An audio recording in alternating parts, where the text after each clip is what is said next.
कदीम ज़माने की बात है। किसी दूर दराज के मुल्क मीराबाद में एक बहुत बड़ा और मशहूर ताजिर व्यापारी रहा करता था जिसका नाम उस्मान बेग था। उसके पास इतनी दौलत थी कि लोग कहते थे अगर वह चाहे तो पूरा शहर खरीद ले। लेकिन शहर में उसकी दौलत से ज्यादा उसकी अजीब कहानियां मशहूर थी। कोई कहता उस्मान बेग को किसी गुफा से खजाना मिला है, और कोई कहता एक अंधेरी रात किसी फकीर ने उसे लोहे को सोना बनाने का राज दिया था। कुछ लोग यहाँ तक कहते उस्मान बेग की दोस्ती किसी जिन्न से है जो हर रात सोने की थैलियां दे जाता है। गर्ज जिसके जितने मुंह उतनी बातें। मगर असलियत क्या थी ये कोई नहीं जानता था। हाँ, एक बात सबको मालूम थी कि उस्मान बेग इतना मोटा हो चुका था कि चलना तक मुश्किल था। वह हर वक्त अपने आलीशान महल की एक ही बड़ी कुर्सी पर बैठा रहता। अगर उठना पड़ता तो दो नौकर उसे सहारा देकर खड़ा करते। एक सोना उसके हाथ में देता, दूसरा खाना। बस यही उसके दिन का पूरा काम था, सोना और खाना। उस्मान बेग का एक ही बेटा था जिसका नाम था आरिफ, लेकिन लोग उसे प्यार से शहजादा आरिफ कहा करते थे। जब आरिफ जवान हुआ तो बड़े बड़े घरानों से उसके लिए रिश्ते आने लगे। उस्मान बेग की तमन्ना थी कि वह अपने इकलौते बेटे की शादी अपनी जिंदगी में होते हुए देख ले। लेकिन शहजादा आरिफ को शादी के नाम से भी घबराहट होती थी। उसे बस एक ही काम आता था, शिकार खेलना और सफर करना। एक रात उसकी तकदीर बदल गई। एक सुबह वह सफर का लिबास पहनकर अपने बाप के पास आया और बोला, अब्बा जान, आज रात मैंने एक अजीब ख्वाब देखा है। मैंने खुद को एक बहुत बड़े बाग में टहलते हुए देखा। उस बाग में सैकड़ों फलों के दरख्त थे, लेकिन एक नारंगी का पौधा ऐसा था जिस पर सिर्फ 3 नारंगियां थीं, और उस दरख्त की हर शाख पर अलग अलग किस्म के परिंदे पहरा दे रहे थे। किसी इंसान को उस दरख्त के पास जाने नहीं देते थे। लेकिन मैंने एक चालाकी से एक नारंगी तोड़ ली, और जब मैंने उसे छीला तो उसके अंदर से एक ऐसी हसीन लड़की निकली जैसे चांद जमीन पर उतर आया हो। मैंने उसका नाम पूछा तो उसने कहा, मेरा नाम है रूह ए नारंगी शहजादी। अब्बा जान, मैं उसी शहजादी की तलाश में निकल रहा हूँ। मैं उसी से शादी करूंगा, उसके सिवा किसी को कबूल नहीं। उस्मान बेग यह सुनकर जोर जोर से हंसने लगा। इतनी हंसी कि पूरा महल गूंज उठा। आरिफ उसके जवाब का इंतजार करता खड़ा था, लेकिन जब हंसी रुकने का नाम ही ना लिया तो वह चुपके से अस्तबल में गया, घोड़े पर सवार हुआ और निकल पड़ा रूह ए नारंगी की तलाश में। शहजादा आरिफ अपने घोड़े बरकड़ पर सवार होकर दिन रात सफर करता रहा। कभी जंगलों के साए में रात गुजारता, कभी किसी गांव के सराय में। रास्ते में उसे कई लोग मिले,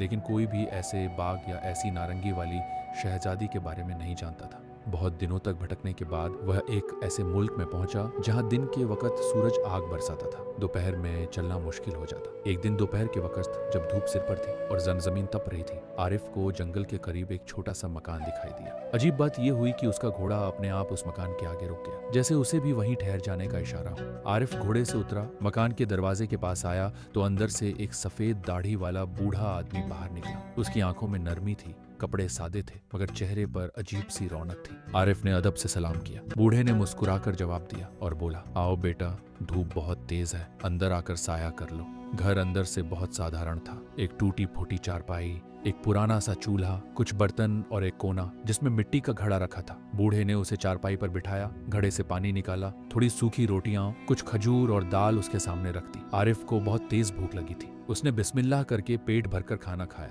खाना खाकर उसने शुक्रिया अदा किया। बूढ़ा मुस्कुराकर बोला, अब बताओ बेटा, तुम कहाँ से आए हो और किस काम से ऐसे जलते हुए मुल्क में भटक रहे हो? आरिफ ने हल्की मुस्कान के साथ कहा, बाबा, मुझे डर है कि आप मेरा किस्सा सुनकर हंसेंगे, लेकिन खैर, जो है सो है। फिर उसने अपना पूरा हाल सुना दिया। अपने बाप उस्मान बेग, ख्वाब वाला बाग, 3 नारंगियों वाला दरख्त, हर डाली पर पहरा देते परिंदे, और उस नारंगी से निकली रूह ए नारंगी शहजादी का जिक्र किया। फिर बोला, अब मैं उसी बाग की तलाश में हूँ बाबा, दुआ कीजिए मेरे कदम बेकार न जाए। बूढ़े आदमी ने गहरी सांस लेकर कहा, बेटा, तेरी मंजिल आसान नहीं, लेकिन नामुमकिन भी नहीं। जिसे सच्चा इश्क बुलाए वह राहें खुद ब खुद बन जाती हैं। फिर उसने चारपाई के नीचे से एक छोटी थैली निकाली और धीमी आवाज में बोला, ध्यान से सुन जो मैं कहूंगा। अगर उसे भूल गए तो सारी मेहनत मिट्टी हो जाएगी। बूढ़ा बोला, इस जंगल के किनारे किनारे चलते जाओ। कुछ मील दूर तुम्हें एक ऊंची 4 दीवारी नजर आएगी। उस 4 दीवारी के अंदर एक पुराना महल है जहां एक जादूगरनी झरका रहती है। वह किसी इंसान को अंदर नहीं जाने देती। फिर उसने एक छोटी शीशी निकालकर आरिफ के हाथ में दी। ये तेल है, जब तुम उस दीवार के साथ चलोगे तो आगे चलकर तुम्हें लोहे का एक बड़ा दरवाजा मिलेगा। वह सालों से बंद है, चरमराता है, जंग लगा है, उसकी कुंडियों और चूल्हों में ये तेल डालना, दरवाजा खुद ब खुद खुल जाएगा। फिर उसने एक रोटी निकाली और कहा, वहां से अंदर जाओगे तो तुम्हारे सामने एक खूंखार सा कुत्ता आएगा जो गधे के बराबर बड़ा होगा। वो इसी महल का चौकीदार है। ये रोटी उसे दे देना। अगर तुमने ये न किया तो वो तुम्हें टुकड़ों में बांट देगा। इसके बाद उसने अपने पीछे से एक पुराना पंखा उठाया। अंदर सहन में आग के चूल्हे के पास तुम्हें एक काली सी नौकरानी मिलेगी जो हबशा है। बड़ी बड़ी रोटियां पका रही होगी और पसीने से तरबतर होगी। ये पंखा उसे दे देना, वो तुम्हारा बुरा नहीं चाहेगी। फिर उसने उंगली से बाईं तरफ इशारा किया। बाएं हाथ को एक कुआं होगा। उस कुएं की रस्सी आधी अंदर आधी बाहर होगी। रस्सी पानी में भीग भीग कर सड़ने लगी है। तुम उसे निकाल कर धूप में फैला देना, उसे भी जिंदगी मिल जाएगी। अब बूढ़े ने एक थैली में गेहूं के दाने रखे और आरिफ को दिए। इसके बाद बाग की तरफ जाना। वहां बहुत से फलों के दरख्त होंगे, लेकिन तुम्हें बस एक नारंगी का दरख्त चाहिए होगा। उस पर सिर्फ और सुन, सबसे अहम बात, जैसे ही नारंगियां तोड़ लो वहां ज्यादा देर मत रुकना। भागकर उसी दरवाजे से बाहर निकलना। अगर महल, रस्सी, कुत्ता या दरवाजा तुझ पर इल्जाम लगाए तो डरना नहीं, वे तेरा कुछ नहीं बिगाड़ेंगे, क्योंकि तू पहले ही उनके साथ नेकी कर चुका होगा। अब वह थोड़ा रुका, फिर कहा, लेकिन मेरी ये आखिरी हिदायत अपने दिल पर लिख लो। जब तक तुम किसी नदी, झील या दरिया के पानी के करीब न पहुंच जाओ, इन नारंगियों को मत छीलना। इनके अंदर कैद रूहें हैं, शहजादियां हैं। हर एक को पानी की जरूरत होगी। अगर तुम पानी न दे सके तो दोनों तरफ से नुकसान में रहोगे। आरिफ ने पूछा, और जब मैं तीनों में से एक चुन लूं तो? बूढ़ा बोला, जो तुम्हें पसंद हो उसे अपने साथ रखो, उससे निकाह कर लो, उसे अपना हमसफर बना लो, लेकिन खबरदार उसे एक लम्हे के लिए भी अपनी निगाहों से गायब मत होने देना। इंसान की कमजोरी शैतान की ताकत बन जाती है। फिर उसने आरिफ के सर पर हाथ फेरा और कहा, जा बेटा, मैंने तुम्हें अल्लाह के हवाले किया। अगर तूने मेरी बात पर अमल किया तो तू हर मुश्किल पर गालिब आएगा। आरिफ ने झुककर बूढ़े का शुक्रिया अदा किया, अपने घोड़े बरकड़ पर सवार हुआ और जंगल की तरफ रवाना हो गया। कई दिनों के सफर के बाद जंगल के बीचों बीच उसे दूर से एक ऊंची चारदीवारी दिखाई दी। जब वह और नजदीक पहुंचा तो देखा कि दीवारों के पीछे से धुएं और आग के शोले उठ रहे हैं। सामने वाला बड़ा दरवाजा खुला था, मगर अंदर आग सी लपटें नजर आ रही थी। आरिफ को बूढ़े की बात याद आई।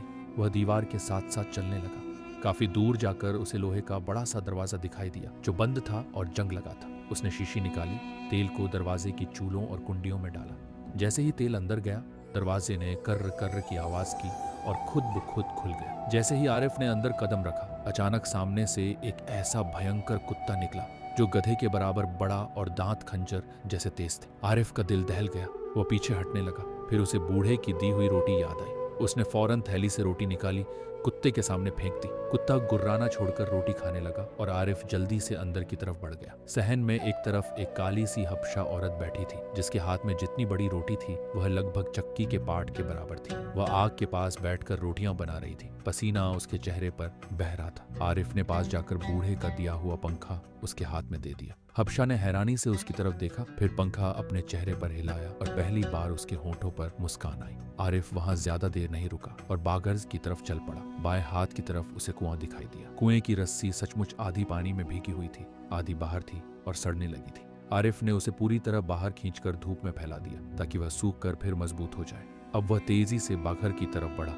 बाघर में हर तरफ अलग अलग फलों के दरख्त थे। आम, अंगूर, अनार, बेरी, नाशपाती, हर तरह के पौधे वहां मौजूद थे। लेकिन उसकी नजर जल्दी ही उस एक दरख्त पर जाकर थम गई जिस पर सिर्फ 3 नारंगियां लगी थी। दरख्त की हर डाल पर अलग अलग रंगों के परिंदे बैठे थे, नीले, हरे, पीले, सफेद, लाल, काले। उनकी नजरें शिकार की तरह तेज थीं। जैसे ही आरिफ दरख्त के पास पहुंचा, सारे परिंदे चौंक पड़े। उनकी परों की फड़फड़ाहट से पूरा बाग गूंज उठा। वे उसके ऊपर झपटने लगे, कोई उसके सर पर, कोई कंधों पर, कोई हाथों पर चोंच चलाने लगा। तभी उसे गेहूं के दाने याद आए। उसने जल्दी से थैली से गेहूं निकाला और परिंदों के सामने बिखेर दिया। परिंदों ने हमला रोक दिया और दाने चुगने में लग गए। उनकी चोंचें अब नाराजगी से नहीं, भूख से चल रही थी। मौका देखकर आरिफ ने जल्दी जल्दी 3 नारंगियां तोड़ी, उन्हें कपड़े की थैली में डाला और तेज कदमों से भागता हुआ दरवाजे की तरफ लौटने लगा। तभी अचानक पूरे महल में एक भारी खुरदरी आवाज गूंजी, रस्सी, रस्सी, एक चोर हमारी बाग की नारंगियां लेकर भाग रहा है, उसे जकड़ ले, गिरा दे। कुएं की रस्सी ने नरमी से जवाब दिया, मैं तो बरसों से पानी में सड़ रही थी। इस लड़के ने मुझे निकालकर धूप में डाला, मुझे नई जिंदगी दी। क्या मैं उसकी नेकी का जवाब बदी से दूं? नहीं, मैं ऐसा नहीं कर सकती। आरिफ भागता हुआ आगे बढ़ा। अब आवाज आई, हबशा, हबशा, चोर वहां से गुजर रहा है, इस पर गरम राख डाल दे, इसे जला दे। हबशा ने गरम तवे से नजर हटाकर कहा, मैं बरसों से आग के पास बैठी जल रही थी, पसीना बहा रही थी। इस लड़के ने मुझे पंखा दिया, मुझे ठंडी हवा दी, क्या मैं उसकी अच्छाई के बदले उसे जलाऊं? नहीं, मैं ऐसा जुल्म नहीं कर सकती। आरिफ अब उस कुत्ते के करीब पहुंचा जो ठंडी जमीन पर लेटा था। फिर आवाज आई, कुत्ते कुत्ते, चोर भागा जा रहा है, उस पर टूट पड़, उसे फाड़ डाल।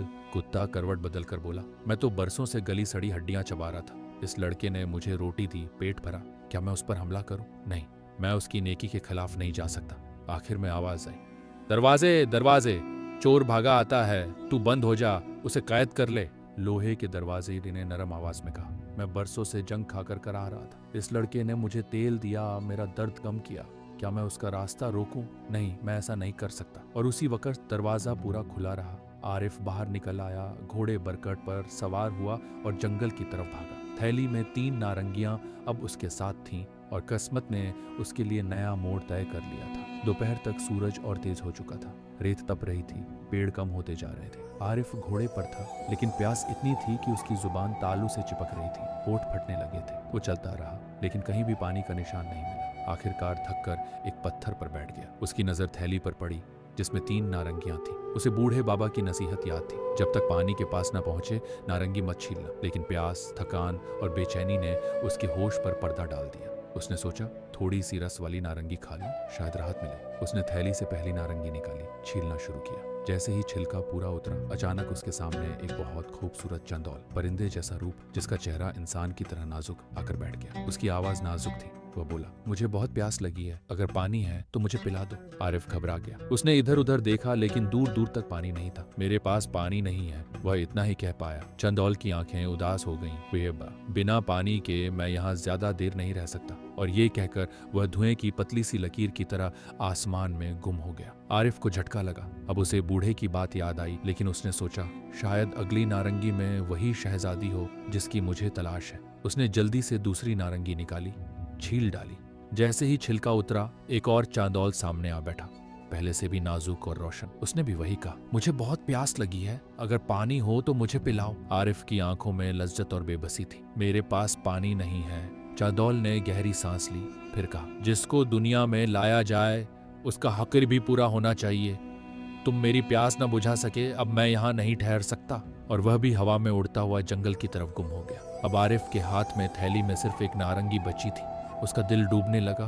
उसे बूढ़े बाबा की नसीहत एक एक लफ्ज के साथ याद आने लगी। वो खुद को कोसने लगा। थकावट और अफसोस की वजह से वह वहीं रेत पर गिर पड़ा और बेहोश हो गया। रात भर ठंडी हवा चलती रही, आसमान से शबनम के कतरे गिरते रहे। सुबह जब उसकी आंख खुली तो उसने महसूस किया कि उसके बदन की गर्मी कुछ कम हो गई है। घास पर शबनम के कतरे मोती की तरह चमक रहे थे। उसके घोड़े बरकर ने धीरे से उसकी नाक सूंघी, जैसे उसे संभलने के लिए कह रहा हो। आरिफ ने उठकर शुक्र अदा किया, घोड़े पर सवार हुआ और फिर चल पड़ा। ज्यादा देर नहीं बीती थी कि उसे दूर से नदी की चमक नजर आई। वह जल्दी जल्दी नदी की तरफ बढ़ा। नदी का पानी आईने की तरह साफ था।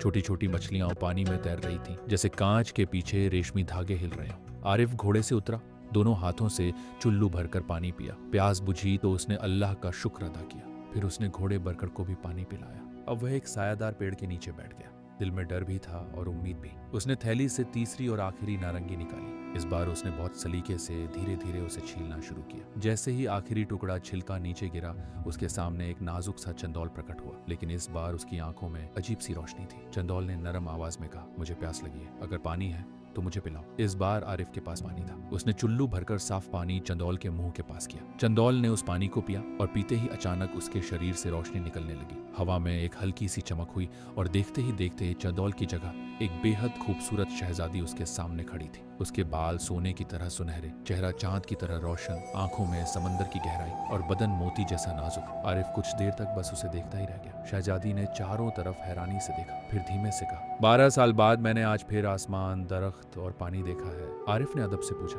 आपका नाम? वह मुस्कुराकर बोली, मेरा नाम रूह नारंगी है। जब मैं सिर्फ 6 बरस की थी, एक हसद करने वाली परी ने मुझे नारंगी के अंदर कैद कर दिया। मेरी माँ ने उसे मुझे गोद देने से इनकार किया था। तब से वह हमारी दुश्मन हो गई। एक दिन जब मैं बाग में खेल रही थी तो उसने मुझे जानवर के रूप में बदलकर नारंगी में कैद कर दिया और जादू से मुझे सुला दिया। आज तुमने मुझे आजाद किया है। आरिफ ने दिल की धड़कनों को संभालते हुए कहा, शहजादी अब आपका क्या इरादा है? रूह नारंगी ने हल्की मुस्कान के साथ कहा, अब इरादा कैसा? अब तो जहाँ तुम ले जाओगे मैं तुम्हारे साथ रहूंगी, तुम्हारी खादिमा बनकर, तुम्हारी हमसफर बनकर। आरिफ ने हिम्मत करके पूछा, क्या आप मुझसे निकाह कबूल करेंगी? रूह नारंगी ने शर्म से अपनी पलकें झुका ली। ये उसके लिए हाँ का इशारा था। आरिफ ने अपने घोड़े बरकट पर शहजादी को सवार कराया, खुद उसके पीछे बैठा और अपने मुल्क मीराबाद की तरफ सफर शुरू कर दिया। कई दिनों के सफर के बाद आखिरकार उन्हें दूर से अपने शहर मीराबाद के कहले की मीनारें नजर आने लगी। शहर के पास ही दरख्तों का एक झुंड था, बीच में शफ्फाफ पानी वाला तालाब। आरिफ ने घोड़ा वहीं रोका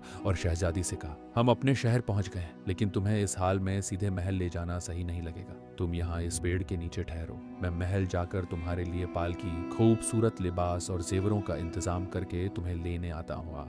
रूह नारंगी की आंखों में हल्का सा डर आ गया। मुझे अकेले में खौफ आता है, तुम जल्दी लौट आना, कहीं ऐसा ना हो कि मैं फिर किसी मुसीबत में फंस जाऊं। आरिफ ने मुस्कुराकर कहा, ये मेरा अपना वतन है, यहाँ कोई तुम्हें बुरी नजर से नहीं देख सकता, मैं जल्द लौटूंगा, वादा है। शहजादी ने एक सायादार पेड़ के नीचे बैठने की जगह बना ली। आरिफ घोड़े पर सवार हुआ और तेजी से शहर की तरफ रवाना हो गया। शहजादी इंतजार कर रही थी कि तभी उसे झाड़ियों में किसी के पैरों की आहट सुनाई दी। वह घबरा गई, उसे लगा शायद कोई जंगली जानवर होगा। डर के मारे वह पेड़ पर चढ़ गई और घने पत्तों के बीच छुपकर बैठ गई। लेकिन झाड़ियों में से कोई भेड़िया नहीं, बल्कि एक बदसूरत लड़की निकल कर आई जिसका नाम था नज़्मा। उसकी नाक चपटी, चेहरा झुलसा हुआ सा, बाल रूखे और बिखरे हुए, रंग काला सा और कद भैंस के बराबर भारी। वह कूल्हे पर घड़ा रखे तालाब की तरफ जा रही थी ताकि पानी भर सके। जब वह घुटनों तक पानी में उतरी और झुककर घड़ा भरने लगी तो अचानक पानी में उसे अपना अक्स दिखाई दिया। लेकिन पानी में दरअसल रूह नारंगी का अक्स था जो पेड़ के ऊपर बैठी थी। नज़्मा ने तालाब में उस खूबसूरत चेहरे को देखा तो शर्मा कर बोली, हाय, लोग मुझे बदसूरत कहते हैं, ना जाने क्यों, मैं तो चांद से ज्यादा हसीन हूँ। ये सुनकर पेड़ के ऊपर बैठी रूह नारंगी की हंसी छूट गई। नज़्मा ने चौंक कर ऊपर देखा तो पत्तों के बीच शहजादी का चेहरा चमकता नजर आया। वह बोली, अरे वाह, तुम यहाँ पेड़ पर क्यों छुपी बैठी हो? नीचे आओ ना, थोड़ी बातें करेंगे। कुछ तुम अपनी सुनाओ, कुछ मैं अपनी सुनाऊंगी। रूह नारंगी पेड़ से नीचे उतर आई। नज़्मा ने उसकी सूरत, उसके बाल, उसके कपड़े देखे तो हैरानी में डूब गई। उसने पूछा, तुम्हारा नाम क्या है? शहजादी बोली, मेरा नाम रूह नारंगी शहजादी है। नज़्मा ने फिर पूछा, और तुम यहाँ कैसे आई? रूह नारंगी ने सच्चाई से कहा, मैं एक दूर मुल्क से एक शहजादे आरिफ के साथ आई हूँ। वह मुझसे निकाह का इंतजाम करने शहर गया है। वह लौटकर मुझे दुल्हन बनाकर अपने महल ले जाएगा। नज़्मा के दिल में हसद की आग भड़क उठी। उसने मुस्कुराते हुए कहा, मेरी प्यारी शहजादी, तुम्हारे बाल क्यों बिखरे हुए हैं? आओ, मैं इन्हें संवार दूं, थोड़ी सी छोटी कर दूं। रूह नारंगी सादगी से उसके सामने बैठ गई। नज़्मा ने अपने बालों में से एक पतली सी सुई निकाली और बाल बनाते बनाते धीरे से शहजादी के सर में चुभो दी और फुसफुसाकर कहा, चंदौल बन जा। सुई लगते ही रूह नारंगी एकदम इंसान से चंदौल बन गई और उड़कर पेड़ की ऊंची शाख पर जा बैठी। नज़्मा ने घड़ा वहीं तोड़ दिया, पानी बह जाने दिया और पेड़ के नीचे ऐसे बैठ गई जैसे वही असली दुल्हन हो। कुछ ही देर बाद दूर से शहनाइयों की हल्की आवाजें, घोड़ों की टाप और लौंडियों गुलामों की आवाजें सुनाई दी। शहजादा आरिफ कीमती लिबास, जेवरात और पालकी के साथ वापस लौटा। जब उसने पेड़ के पास पहुंचकर एक खूबसूरत शहजादी की जगह वहां बैठी एक मोटी काली भद्दी नज़्मा को देखा तो उसकी आंखें फैल गईं। वह बोला, तुम कौन हो और जो शहजादी यहाँ बैठी थी वो कहाँ गई? नज़्मा ने बड़ी मासूमियत से कहा, कितना अफसोस है, अभी तो तुम मुझसे निकाह भी ना कर पाए और इतनी जल्दी मुझे भूल भी गए। मैं ही तो वो रूह नारंगी शहजादी हूँ जिसे तुम यहाँ छोड़कर शहर गए थे। आरिफ ने हैरानी से कहा, ये कैसे हो सकता है? वो तो बेहद खूबसूरत थी। और तुम? नज़्मा ने बात काटते हुए कहा, हाँ मैं जानती हूँ। जब तुम चले गए तो अचानक यहाँ एक बुजुर्ग जादूगरनी आ गई। उसने पूछा कि मैं कौन हूँ। मैंने उसे सब बता दिया। वो गुस्से में बोली, तुझे इतनी आसानी से खुशियाँ मिल जाएंगी? उसने तालाब का पानी उठाया, कुछ मंत्र पढ़े और मेरे चेहरे पर फेंक दिए और कहा, अब तू इस रूप में जिंदगी गुजार। बस उसी वक्त से मैं ऐसी ही हो गई हूँ। फिर उसने आंसू बहाते हुए कहा, अगर तुम मुझे अब पसंद नहीं करते तो मुझे वापस मेरे गांव पहुंचा दो। मैं फिर वही पुरानी काली गरीब लड़की बनकर जिंदगी गुजार लूंगी। आरिफ का दिल नरमी से भर गया। उसे लगा कि इतना बड़ा सफर करके वो जिसे लाया उसी को अब छोड़ देना जुल्म होगा। उसने गहरी सांस लेकर लौंडी गुलामों से कहा, इसे दुल्हन की तरह सजाओ, पालकी में बैठाओ, हम इसे ही महल ले जा रहे हैं। नज़्मा ने जब नया लिबास और जेवर पहना तो और भी बदसूरत लगने लगी। लेकिन अब वापसी का रास्ता नहीं था। पालकी उठी और काफिला शहर की तरफ चल पड़ा। शहर में खबर फैल गई कि शहजादा आरिफ दूर मुल्क से एक शहजादी लेकर लौटा है। लोग दीवारों पर, छतों पर, चौक में कतार बनाकर खड़े हो गए ताकि दुल्हन की झलक देख सकें। लेकिन जब पालकी के पर्दे उठे और अंदर से भैंस जितनी मोटी काली भद्दी नज़मा निकली तो लोग एक दूसरे की तरफ कनखियों से देखने लगे, मुस्कुरा कर फुसफुसाने लगे। जब पालकी महल के दरवाजे पर पहुंची तो उस्मान बेग अपने बेटे की दुल्हन को देखने के लिए आया। जैसे ही उसने नज़मा को देखा, उसके मुंह से खुद ब खुद निकला, ये तू क्या ले आया कमबख्त? ये कैसी दुल्हन है? क्या इसी के लिए तू इतना लंबा सफर करके गया था? आरिफ ने विनम्रता से कहा, अब्बा जान, पहले मेरी बात तो सुन लीजिए। उस्मान बेग गुस्से में बोला, तू पहले भी नालायक था, आज भी वैसा ही साबित हुआ। मैं इस लड़की को कभी अपनी बहू नहीं मानूंगा। आरिफ ने सब कुछ बता दिया। सफर, नारंगी, बूढ़ा आदमी, 3 परीदार नारंगियां, रूह ए नारंगी, शहजादी और तालाब पर उसके बदले हुए रूप का किस्सा जो नज़मा ने उससे कहा था। उस्मान बेग कुछ देर चुप रहा, फिर बोला, अगर तूने इतना सब उसके लिए किया है तो मैं उसे महल में रखूंगा, लेकिन दिल से बहू मानूं या नहीं ये वक्त बताएगा। उसने नौकरों को हुक्म दिया कि नज़मा की खिदमत के लिए लौंडी गुलाम मुकर्रर कर दिए जाएं और निकाह की तैयारियां शुरू कर दी जाएं। शहर के बड़े बड़े अमीर, काजी, ताजिर, औलिया ओ उल्मा सबको शादी की दावत दी गई। महल के सामने गरीबों और अमीरों को खाना खिलाने के लिए लंबे लंबे शामियाने लगाए गए। शादी के दिन हर तरफ रौनक थी। ढोल, शहनाइयाँ, मेहंदी की खुशबू, बिरयानी, कबाब सब तैयार किया जा रहा था। महल के अंदर बावर्ची हिदायत अली अपने काम में मशगूल था। वह हर मेहमान के लिए गरम गरम खाना तैयार कर रहा था। तभी खिड़की के पास कहीं से एक खूबसूरत चंदौल उड़ता हुआ आया और खिड़की पर बैठकर हल्के से बोलने लगा। एक रोता, एक हंसता, एक जागे, एक सोता, एक दिन रात चूल्हा फूंके, एक बस मजे से खाता। ओ बावर्ची, ओ मेहमानी, थोड़ा सांस भी ले ले आज, छोड़ कड़ाही, रख दे कलछी, ले ले 2 पल चैन का राज। बावर्ची ने हंसकर कहा, ओ चंदौल मियां, दिन भी काम, रात भी काम, मजदूर को कहाँ मिलता आराम। अगर मैं बैठ जाऊं तो खाना कौन बनाएगा? मेहमान क्या खाएंगे? चंदौल फिर बोला, जिसका मालिक सिर्फ इंसान हो वो ही तुझसे काम गंवाए। ऊपर वाला देख रहा है, दिल को थोड़ा सुकून दिलाए। तू भी आखिर इंसान है, पत्थर नहीं, कुछ जान भी है। रख दे कड़ाही, कर ले आराम, नींद भी तेरी मेहमान है। चंदौल की मीठी आवाज और बातों की नरमी ने बावर्ची का दिल डोला दिया। उसने सोचा, थोड़ी देर बैठ जाऊं, क्या होगा। वह पीढ़ी पर बैठा, पीठ दीवार से लगाई और आंखें थोड़ी सी मूंद ली। देखते ही देखते वह गहरी नींद में चला गया। उधर सीख पर लगे मुर्ग के कबाब आग की गर्मी से झलकर कोयला बनने लगे। जब देर हो गई और मेहमानों के लिए मुर्ग के कबाब नहीं आए तो उस्मान बेग ने नौकर से बावर्ची को बुलाने को कहा। नौकर भागा भागा रसोई में आया तो देखा कि बावर्ची गहरी नींद सो रहा है और कबाब जल चुके हैं। वह वापस जाकर बोला, हुजूर, बावर्ची तो आराम से पीढ़ी पर सो रहा है। ये सुनते ही उस्मान बेग गुस्से से लाल हो गया। उसने एक कोड़ा उठाया और रसोई की तरफ चल पड़ा। रसोई में पहुंचते ही उसने देखा कि सीख पर लगे कबाब जलकर काले हो चुके हैं। वह बावर्ची को कोड़ा मारने ही वाला था कि उसी वक्त वही चंदौल अंदर उड़ता हुआ आया और उसके सर के आसपास चक्कर लगाने लगा। जब उस्मान बेग कोड़ा उठाता तो चंदौल उसकी नजर के सामने से झटके से गुजर जाता। उस्मान ने चिढ़कर कहा, इस शरारती चिड़िया को पकड़ो। तभी वहां शहजादा आरिफ भी आ गया। उस्मान बोला, जल्दी से इस खिड़की को बंद कर दो ताकि ये चंदौल भाग न सके। आरिफ ने खिड़की बंद कर दी। अब चंदौल कमरे के अंदर ही घूमता रहा। दोनों बाप बेटे मिलकर उसे पकड़ने के लिए इधर उधर हाथ मारने लगे। आखिरकार चंदौल थककर एक कोने में बैठ गया। उस्मान बेग ने तेजी से हाथ बढ़ाकर उसे पकड़ लिया। वह उसे जमीन पर पटकने ही वाला था कि अचानक उसकी नजर चंदौल के सर पर चमकती हुई सुई पर पड़ी। उसने ताज्जुब से कहा, ये उसके सर में कैसी सुई है? उसने उंगलियों से वह सुई खींच ली। जैसे ही सुई निकली, चंदौल की जगह दमकती हुई रूहे नारंगी शहजादी उनके सामने खड़ी थी। दोनों बाप बेटों की आंखें हैरानी से फैल गईं। आरिफ की आवाज कांप गई, तुम रूहे नारंगी, तुम जिंदा हो? शहजादी ने सारी बात बताई। तालाब, पेड़, नज़मा का आना, उसका अपना अक्स देखकर खुश होना, फिर बहाने से सर में कंघी करना, सुई चुभाना और चांदौल बना देना। फिर उसने कहा, मैं उसी दिन से तुम्हारे महल के आसपास चक्कर लगा रही थी। कोई रास्ता ढूंढ रही थी कि मैं तुम्हें अपनी असलियत बता सकूं। उस्मान बेग का गुस्सा अब नज़मा पर फूटा। उसने नौकरों को बुलाकर कहा, उसे पकड़ा जाए। ऐसी दगाबाज लड़की को जिंदा जला देना चाहिए। नौकरों ने नज़मा को पकड़ लिया। वह डर के मारे कांपने लगी। तभी रूहे नारंगी शहजादी आगे बढ़ी और मुलायम आवाज में बोली, आज खुशियों का दिन है। आज का दिन आग, नफरत और बदले का नहीं, माफी का होना चाहिए। वो भी तो अल्लाह की बनाई हुई मखलूकर है। उसने जो कुछ किया उसका हिसाब ऊपर वाला लेगा। आप उसे सजा न दें, बस उसे यहाँ से दूर भेज दीजिए ताकि वह अपनी गलती पर जिंदगी भर शर्मिंदा रहे। उस्मान बेग ने अपनी नई बहू की बात मान ली। उसने हुक्म दिया कि नज़मा को महल से दूर उसके पुराने गांव पहुंचा दिया जाए और कभी भी महल में कदम न रखने दिया जाए। कुछ ही दिनों बाद शहजादा आरिफ और रूह ए नारंगी शहजादी का बड़े धूमधाम से निकाह हुआ।